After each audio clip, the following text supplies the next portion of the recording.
Please CM గారు స్ప్రోలోకి వచ్చారు. రండి సార్, ప్లీజ్ కమ్ మేడం.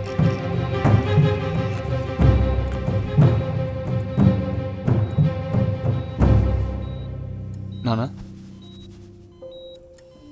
నానా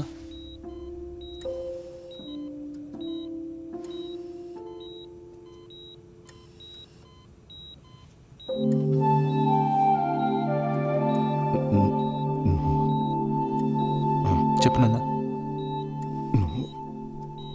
నువ్వు సీఎం కావాలరా? నేనా?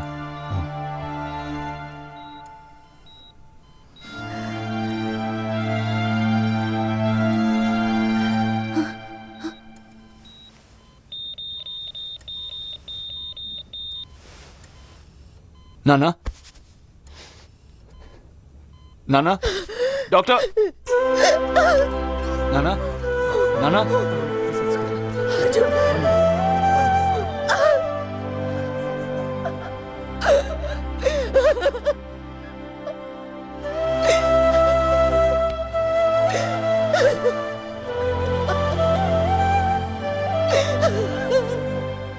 మన ప్రియతమ నేత సంజీవయ్య రాష్ట్ర ముఖ్యమంత్రి. ఇవాళ మధ్యాహ్నం 1:30 మన ప్రియతమ నేత రాష్ట్ర ముఖ్యమంత్రి సంజీవయ్య ప్రాణాలు కోల్పోయారు.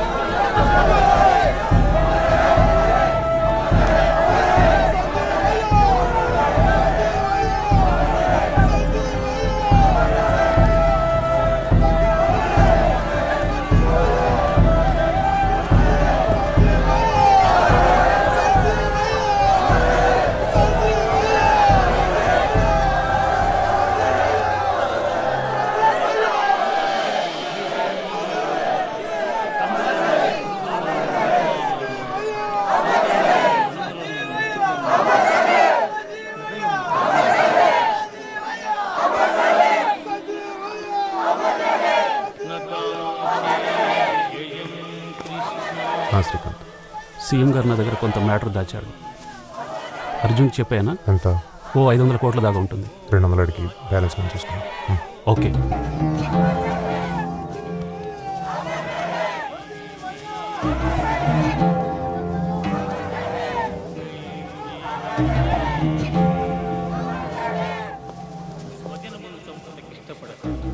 మీరు you just let me know and I will transfer it to you.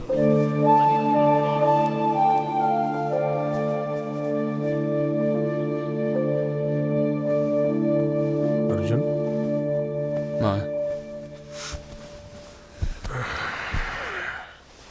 అంత అయిపోయింది కదా మా? ఏం లేదురా, నీ ప్లానింగ్కి హెల్ప్ అవుతుందని చెప్తున్నాను. మీ నాన్న నా దగ్గర 50 కోట్లు క్యాష్, తర్వాత 100 ఎకరాల కొబ్బరి తోట, పంట పొలం అన్నీ ఉంచాడు. ఎందుకు మాయా నాకు ఇప్పుడు ఏమని చెప్తున్నారు? అరే, నీకు చెప్పడం నా బాధ్యత కదరా. నువ్వు ఎలాగో ఇక్కడ ఉండవు, అమెరికా వెళ్ళిపోతావు. ఇదంతా క్యాష్గా కన్వర్ట్ చేసి నువ్వు తీసుకెళ్ళొచ్చని చెప్తున్నాను. ఒరే ఊరుకో ఊరుకో ఊరుకో. మీ నాన్నను గుర్తు చేద్దామని కాదురా, ఆయన డబ్బు నీకిస్తేనే ఆయన ఆత్మ శాంతిస్తుంది. నా బాధ్యత కూడా తీరినట్టు అవుతుంది. అందుకనే చెప్తున్నాను, మరేం కాదు. మరి వస్తాను.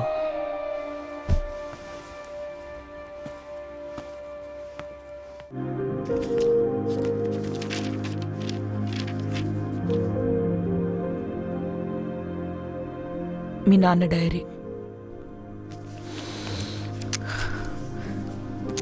1500 కోట్లు మీ మావయ్యకి ఆయన ఇచ్చింది. నీకు డబ్బిచ్చిన ఎవరూ కరెక్ట్ మనిషి కాదురా.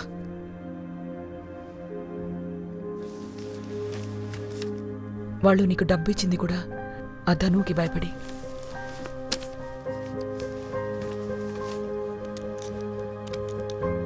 ఇరవై 20,000 కోట్ల? అమ్మా, నాన్న దగ్గర 20,000 కోట్లు ఉన్నాయా? అంత కరప్ట్ అమ్మా నాన్న? నాన్న ఒక్కడే కాదురా, ఈ వ్యవస్థ అంతా కరప్ట్ అయిపోయింది. అందులో ఆయన ఒక పావు. ఎత్తులు వేశారు, ఆట ఆడారు, కానీ ఆట నియమాలు మార్చలేకపోయారు. ఆయన పదవిలోకి వచ్చిన 2 ఏళ్లలోనే ఆయన మంచితనం సమాధైపోయింది. దొంగల్ని క్రియేట్ చేశారు.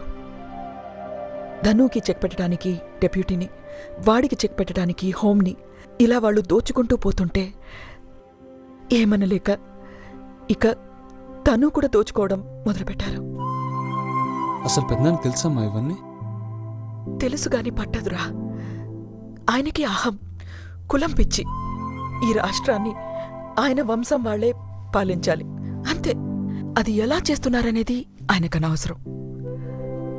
ఆయన తమ్ముడిని చంపించింది ధను అని తెలిసినా కూడా ఊరుకుంటారు కానీ వేరే ఎవరిని సీఎం కానియ్యడు, నిన్ను తప్ప. నీకా ఛాన్స్ ఉందిరా. ఆయన కొడుగ్గా నీకా ఛాన్స్ ఉంది. అందుకే చెప్తున్నాను. నేను వెళ్ళి మాట్లాడతాను మీ పెద్దనాన్నతో. నువ్వు సీఎం అవురా. ఈ ఆట నియమాలు మార్చి. ఆయన చేయలేకపోయారు, నువ్వు చేయి. చూడు, అవినీతిని అంతం చేద్దామని, కుల వ్యవస్థని నాశనం చేద్దామని ఏవేమో ప్లాన్లు ఆయన రాసుకున్నారు, అనుకున్నారు. కానీ ఏం చేయలేకపోయారు. ప్రజలు చచ్చిపోతున్నారా. విసిగిపోయారు ఈ నాయకులతో. ఒక చిన్న ఊపిరా వాళ్ళకి, ప్లీజ్. ఆ రోజు నాకు నిజంగా సిగ్గేసిన రోజు. ఏదో చిన్న పంపుకాడు గొడవ చిలికి చిలికి దళితులకి పెద్దాయనకి యుద్ధంగా మారింది. ఆవేశంతో రెచ్చిపోయిన పెద్దాయన ఆ ఊరంతా తగలబెట్టించాడు. ఏదో కాంప్రమైజ్ చేసే పెద్దాయన. కాంప్రమైజా? నువ్వు సీఎం ఇవ్వరా? ఆ మాట అంటే నీకు సిగ్గు లేదు? సంతోషించాలే. స్టాఫ్ని, ప్రెస్ని, సెక్యూరిటీని అందరిని తీసుకుని వెళ్ళిపో. పెద్దాయన, ప్రభుత్వానికి ఇది ఒక మచ్చ అవుతుంది. ప్రజలు మనల్ని క్షమించరు. అట్లాగే తలంచు కూర్చో. వాళ్ళు బాగా బలిసిపోయి ఉన్నారు. రేపు నీ పెళ్ళం మీద కూడా చేయేస్తారు. రై, నీ బలగంతో చెప్పు, ఆ ధనంజయ్ గారిని సీఎం చేసేస్తాను. ఆ క్షణం నా పక్కనున్న పోలీసు వాళ్ళకి ఒక్క మాట, ఒక్క చిన్న సైగ చేసిన ఈ రాష్ట్రంలో మరెక్కడా కులాల పేరుతో మారణహోమం జరిగేది కాదేమో. కానీ ధైర్యం చాలేదు. పెద్ద ఆయన కోపం తట్టుకోలేమన్న భయం. 1000 కోట్ల వరల్డ్ బ్యాంక్ అప్పు కోసం ఏమీ సంబంధం లేని తెల్లవాళ్ల కాళ్ళు పట్టుకోవాల్సి వచ్చింది. గట్టిగా ప్రయత్నించి బ్లాక్ మనీని వెలికి తీస్తే మన రాష్ట్రంలోనే 1 సంవత్సరంలో 1,00,000 కోట్లు కలెక్ట్ చేయొచ్చు. కానీ చేసేవాళ్ళెవరు? రాజకీయం అంటే డబ్బు, బంధుత్వాలు, కొనడం, అమ్ముడుపోవడం. ధనుంజయ్ డిప్యూటీ కలుస్తున్నారు, నా భార్య తమ్ముడు కూడా. 30 ఏళ్లకే సీఎం అవ్వాలని ధనుగాడు అడిగితే పెద్దాయన నవ్వు ఊరుకున్నాడు. ధనుగాడు సీఎమ్మా? 30 ఏళ్ళు, 3 రేప్ కేసులు, డిగ్రీ లేదు, తాగుడు, తిరుగుడు, గ్యాంబ్లింగ్, డ్రగ్స్. ప్రజలన్నా ప్రజాస్వామ్యం అన్న అర్థం తెలియని లోఫర్. వీడు సీఎం క్యాండిడేట్. నా అర్జున్ ఉంటే బాగుండేమో.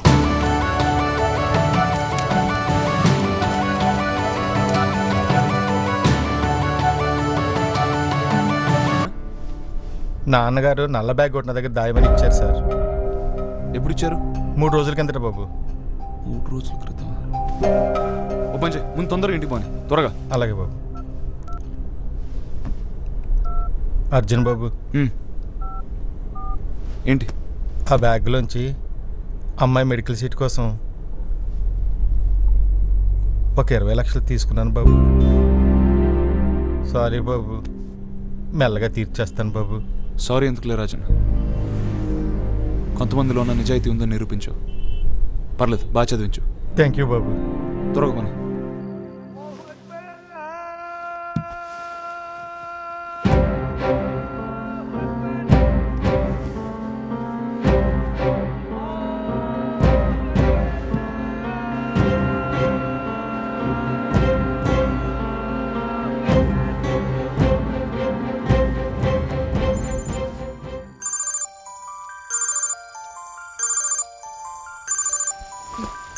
అజీ ఫోన్.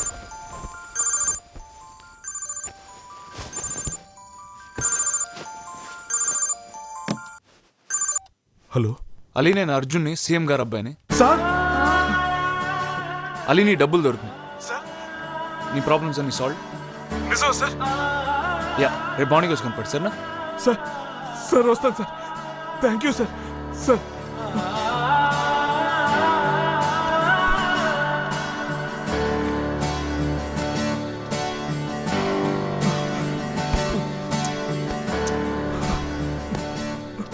మాదేవయ్య గారు, ఈ రాష్ట్రంలో మీ ఆజ్ఞ లేకుండా సీఎం నుంచి క్లర్క్ వరకు ఏ పోస్టింగు జరగదు. మీరేమో మీ కులానికి మీ కుటుంబానికి చెందని వారిని అధికారంలోకి రానివ్వరు. మరి రాష్ట్రంలో నిమ్న వర్గాలకు న్యాయం జరిగేది ఎప్పుడండి? అయినా మీకెందుకంత కులపిచ్చి? చూడు రాణమ్మా, ఎవరికి వాళ్ళు వాళ్ళ సామర్థ్యాన్ని బట్టి వాళ్ళు ఒక వృత్తిని ఎన్నుకున్నారు. వాళ్ళు చేసే వృత్తిని బట్టి ఇదిగో ఇడి కులపోడు అన్నారు. అంతేగాని ఇప్పుడు ప్రత్యేకంగా మనం చేసింది ఏం లేదు. కాబట్టి అధికారంలో ఉండేవాడు అధికారంలో ఉండాలి, చాకిరి చేసేవాడు చాకిరి చేయాలి. అప్పుడే మన మానవ మనుగడలో ఒక క్రమశిక్షణ ఉంటుందని నా భావన. అంటే మీరు చెప్పేదాని ప్రకారం ధనంజయ్కి తప్ప ఈ రాష్ట్రంలో ముఖ్యమంత్రి అయ్యే అవకాశం వేరెవ్వరికీ ఉండదంటారా? ఉండదండి. అది మా కుటుంబ జన్మ హక్కు. రాణి, వాట్ డూ యూ థింక్? ఛీ, నా అభిప్రాయం కూడా అదే. వార్తలే కాదు, అభిప్రాయాలు ఉంటాయి. వాచ్